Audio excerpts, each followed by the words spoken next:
Hey, so welcome back. It's always something. Nandito na naman tayo sa may something. Meron tayong isang jackhammer dito na nasira dahil hindi natin masasabi eksakto kung bakit. Hindi naman sa akin to, pero palagay ko ito ay na-overused, na-overheat at nasunog po ang motor niya. So, meron tayo nabili ng mga parts dito. Meron bagong arbor and motor. And ang gagawin natin ngayon is ilalagay na natin sa jackhammer at tatingnan natin po kung gagana siya ulit. So, come along for the ride.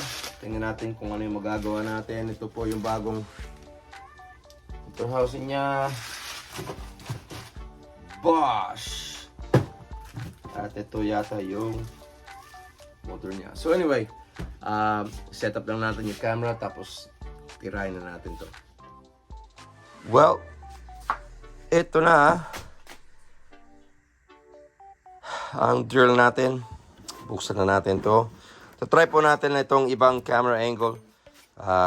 Kung hindi natin magugustuhan, ibabalik na lang natin sa dati. Pero I just thought na subukan na natin something else. So anyway, ang jackhammer natin ngayon is a Bosch Professional G SH500. At ito ay kinuha ko na lang, nasira na siya. At susubukan natin ayusin. So ilabas na muna natin to dito. Itabi na natin to. And dito na. So tayo ay gagamit na ng mga tools natin ng Milwaukee pang patanggal na ng housing, casing, whatever, kung ano man gusto mo itawagan. Ito, so itabi lang natin na maayos yung mga screws.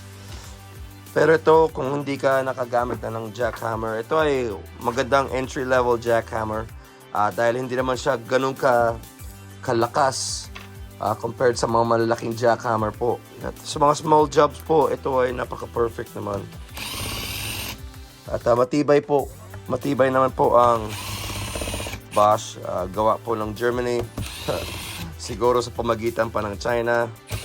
Palamang kasi lahat naman ng gamit ay nagagaling po sa China. So ano yung pinakakailangan natin dito?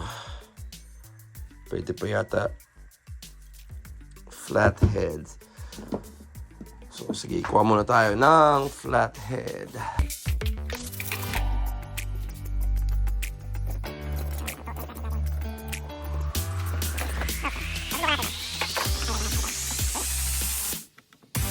So anyway, nagamit po to ng isang grupo dito sa area namin. Tapos sinubukan ipa-rewind pero hindi talaga nakayanan. So naghanap naman ako online. Alam mo naman, Lazada. Nakahanap ako ng mga ibang parts na in stock sa wakas. At tingnan na natin kung maayos to. Siguro mga 6 months ago pa to eh. Tapos hindi ko nabalikan. So sana maalala ko yung lahat ng mga parts. Pasensya naman din po sa aking boses. Hindi pa talaga gumanda. Ito na po. Oops.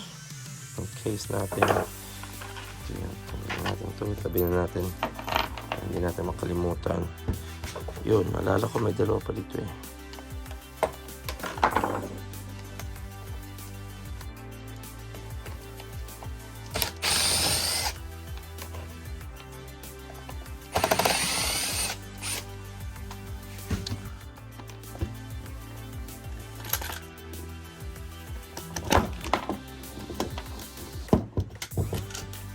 Yun.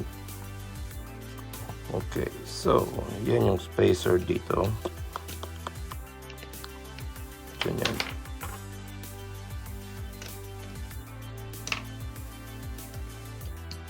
Okay, so itabi natin to. Ito yung rotor side.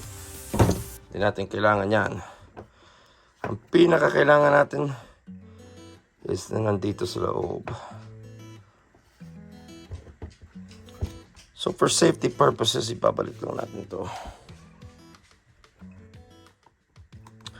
Siguro kailangan naman magbigay ng disclaimer. Iwan ko kung ano man mga kailangan gawin, pero ibigay ko na, sabihin ko na lang eh. Hindi naman po ako professional, kundi more than 20 years experience na po sa pag-aayos ng mga sariling gamit at sa mga gamit ng iba. 20 years mechanic, 20 years construction, 20 years lapas mga welding. Kung kaya kong ayusin, aayusin ko talaga mag-isa. Kung hindi, tsaka na maghahanap na ng tulong sa iba. Pero ito po, napaka straightforward naman to eh. Kailangan lang talaga natin alisin yung motor, yung arbor, whatever you wanna call it. I-dissect na ng buo.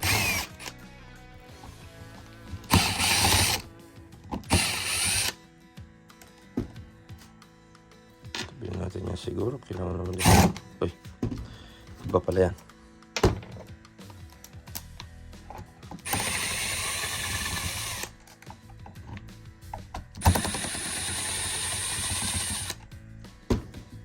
Like I said, mga ilang months ago, na ano ko naman to eh, natanggal ko naman to. Pero ngayon, nakalimutan ko kung ano yung ginawa ko noon. So, kailangan lang natin i-study ulit. Tanggalin natin mga carbon brushes. Bagong-bago yung mga carbon brushes, linagay ko pa lang. Well, siguro kailangan talaga natin tanggalan.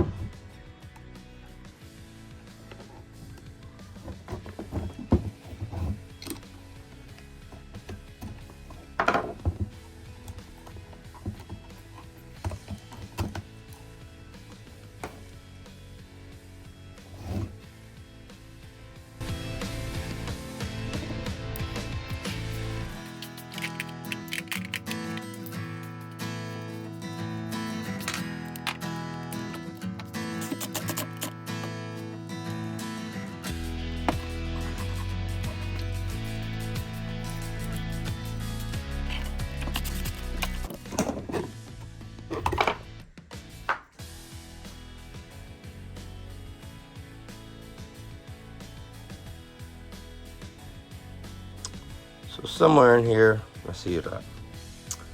Ngayon, kailangan natin tanggalin yung... Well, let's go ahead and try that again. I just remembered that I had this pulling system na pwede natin i-try. Susubukan na lang natin to gamitin. Hindi ko pa nagamit to eh. Medyo excited.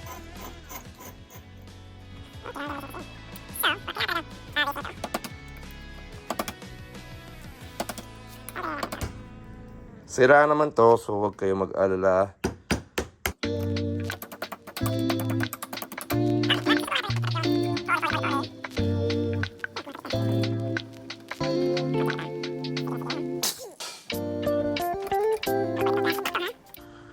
May solution na naman din ako dyan. Hindi nyo siguro magugustuhan, pero bahala na.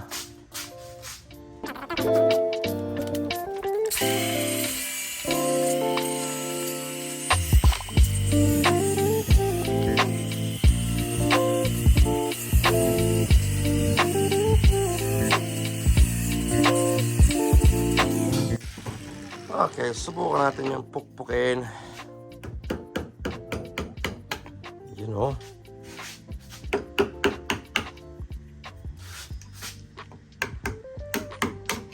Pag makulit ang isang bagay, mga kaibigan, lagi naman may solution. Tulad na ng yung sa sinasabi natin dito, it's always something. Dito naman makakayanan natin kung ano man yung kailangan natin para maayos natin. Okay, bakit hindi ka...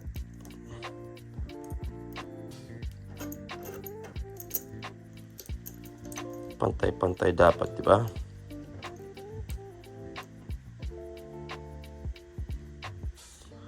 Ayan na. Wow, ang galing mo naman. Wow. Ang galing-galing. Para may bloopers, no? Para may bloopers. Masaya naman kasi daw kung may bloopers.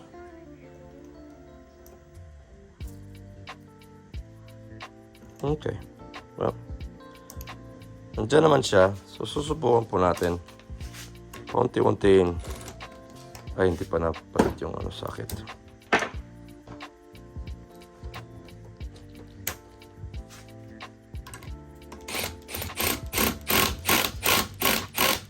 Ayan po, nakikita naman. Tumaangat. Aha. Sa ganun lang. Natanggal po natin yung bearing at ikakabit natin sa bago. Ayos. Ito ay wala na. So, mayroon po itong junk pile dito. Boom! Diyan ka na. Lagay lang naman natin eh.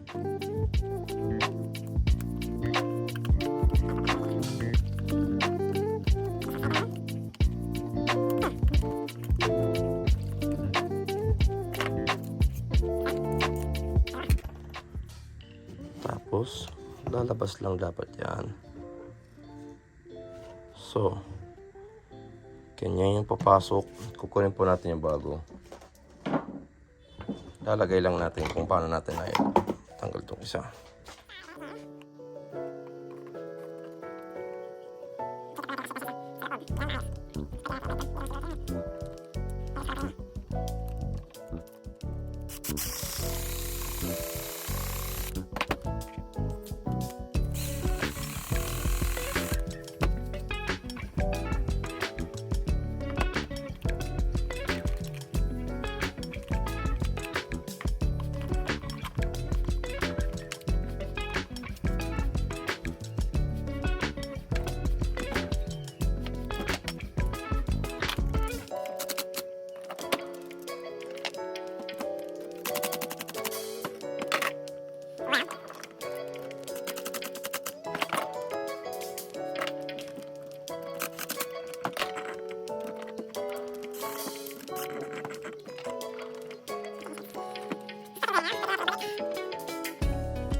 May chance ang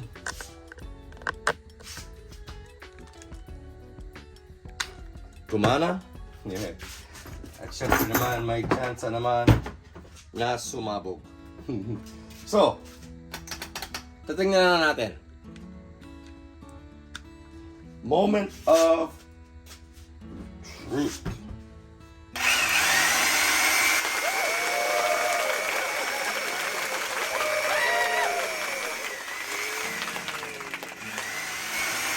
Magkano yung lock? handle. Okay naman ang amoy.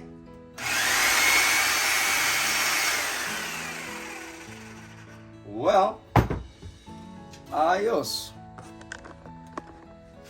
So ayan po. Nakaayos po tayo na ng Bosch. Ano po yung number na to? Bosch GS H500 Professional Jackhammer. Nasunog po ang motor niya, hindi na maayos. At yung armature or whatever kung ano man tawag dito. Kalimutan ko na eh. Nag-order lang tayong parts. Salamat sa Pauline na bigay sa akin like more than siguro mga 7 years ago. First time ko pa nagamit to. Exciting naman na nagamit na sa wakas. So anyway guys, ito na. Naayos natin. Magagamit na to sa mga projects namin dito. Ang mga tools lang na nagamit natin is impact driver, yung grinder dahil na inalis natin yung fan na ng lumang motor. Pero everything else was just like yung mga screwdriver lang naman. So yun. Okay na. And magamit na to. Ang galing naman. Salamat naman na naayos na to.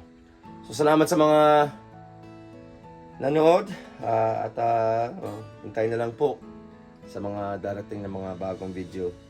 Tandaan nyo lang po, nakalagay po sa Colossus 3:23, kung ano man yung ginagawa mo sa salita o man sa gawa, dapat gawin to para sa Panginoon, hindi para sa tao.